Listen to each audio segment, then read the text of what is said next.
Bitcoin came from this speculative small niche thing that nobody thought anything will be accomplished, and now like we already are at a respectable size of market cap.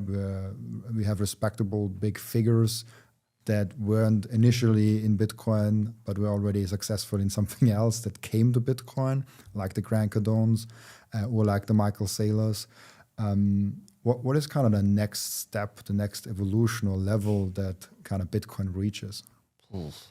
I'll jump in and share my thoughts, kind of concerns, really, actually. I think we're about to go through, and I don't know how long this is going to take, but I think Bitcoin has to move through the state in this fiat system that we have. I think that we're going to see a lot of potentially FUD, skewed incentives to corral people into the layer 2s, ETFs, potentially onus reporting requirements to keep Bitcoin in self-custody.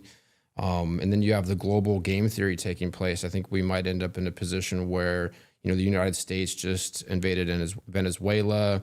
Trump's talking about taking over Greenland. So I do see this consolidation of power, and that, as Simon Dixon says, what does he call it? Drawing a blank.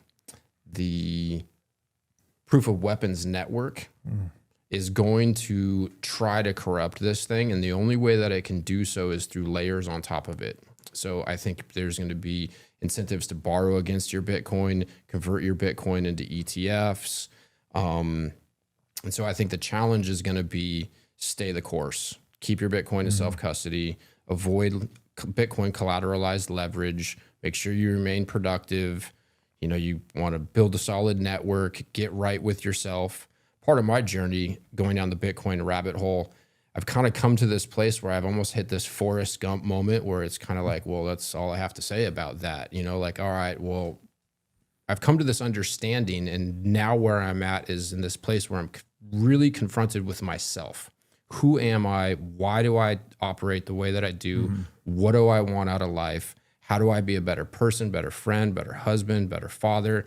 How can I make sure that I can instill the values into my children that I would like to, and make it through this transition? Because from one perspective, and I said this earlier too, I oscillate back and forth between being very optimistic to being very concerned, and back and forth. And so whatever is going to take place over the next 10, 20, 50 years, I think that it is important for us to keep the core mission intact and really just be the change, as Robert says all the time. Be the change. You need to do what you want to see the rest of the world do.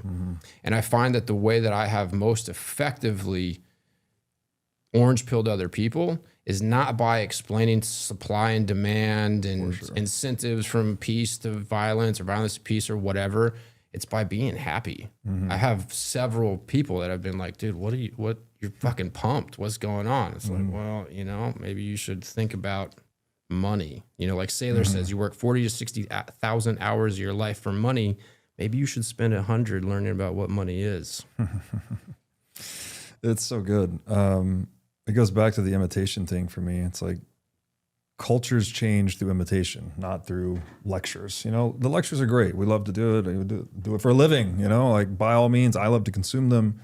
I love to do these types of discussions, but for better or worse, 99+% of people are not going to do this, right? They're not going to tune into your 18-hour podcast and get orange pilled and change their life, right? They're just going to go on about their business and they're going to imitate whoever is high in the hierarchy doing whatever they do.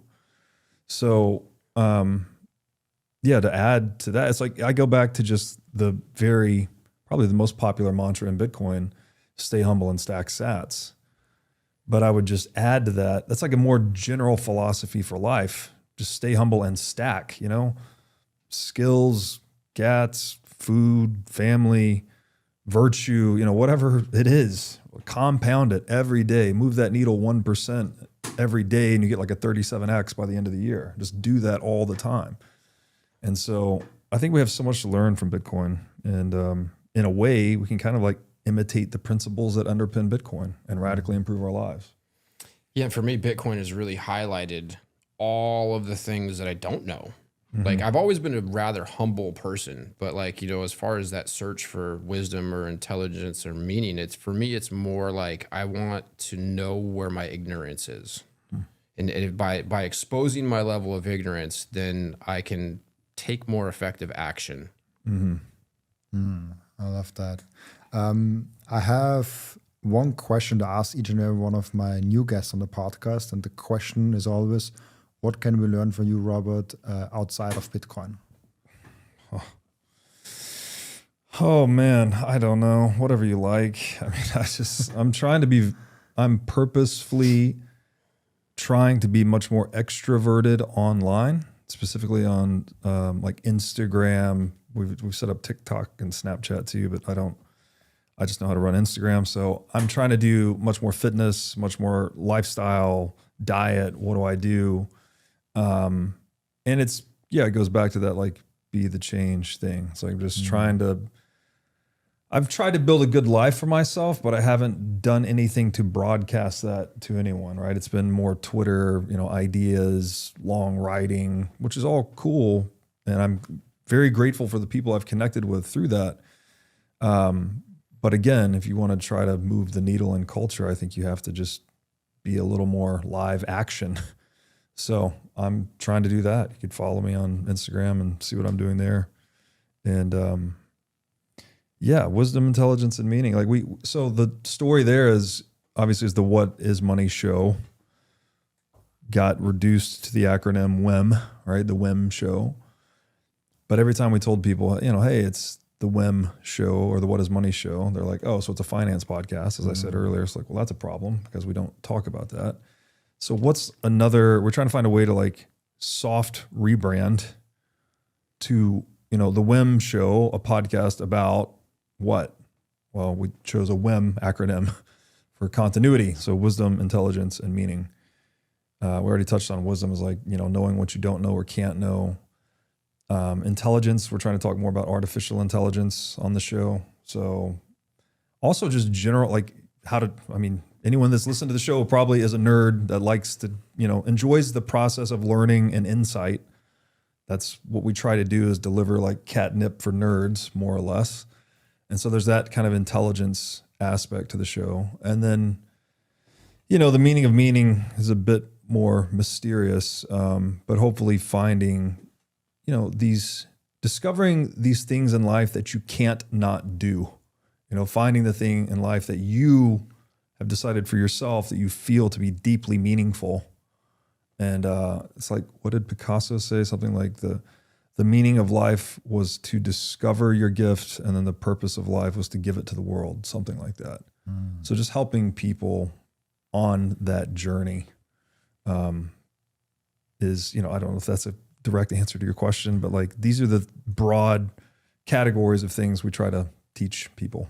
The first thing that every Bitcoiner does, and the most important activity that every Bitcoiner keeps on doing, is buying Bitcoin. And I personally use Relay to buy and sometimes also spend or sell my Bitcoin. And there are two main reasons why I do so. The first one is it's Bitcoin only. They do not do any shit coins. They do not do any cryptos, any stocks, or anything else. This is a tool, an app that is fully focused only and solely on Bitcoin. The second one is self-custody. They give you the keys to your Bitcoin the moment you buy them. You never give them the control over your Bitcoin, and you don't have to trust them because you can verify that you and only you have the keys to your Bitcoin. There's no third-party risk. There's no freezing of your assets. There's no rug pulling. There's nothing of that. Download Relay, the app, on your phone, or go to relay.app on your browser and use code Robin to save fees and get cheaper Bitcoin. I want to tell you about something very special to me. It's called micro-seed. If you hold your Bitcoin in self-custody, and you should, you know how critical it is to secure your seed phrase. You should not have them on paper. You should not have them on anything else than titanium. With micro-seed, you can engrave your 12 or 24 word seed phrase, the entire seed phrase, onto a 1-inch small washer. Yes, just one washer. All 24 words on that one washer. You can hide that thing everywhere. And even better, you don't need to buy a new kit every time you have to get a new wallet. You can make unlimited backups because microseed is not selling the washer. Microseed is selling the device that stamps the washer. So you get the full kit with the device, with the washers, with the hammer, with everything you need to get started today. And you can make with that unlimited amount of backups. Go now to microseed.io.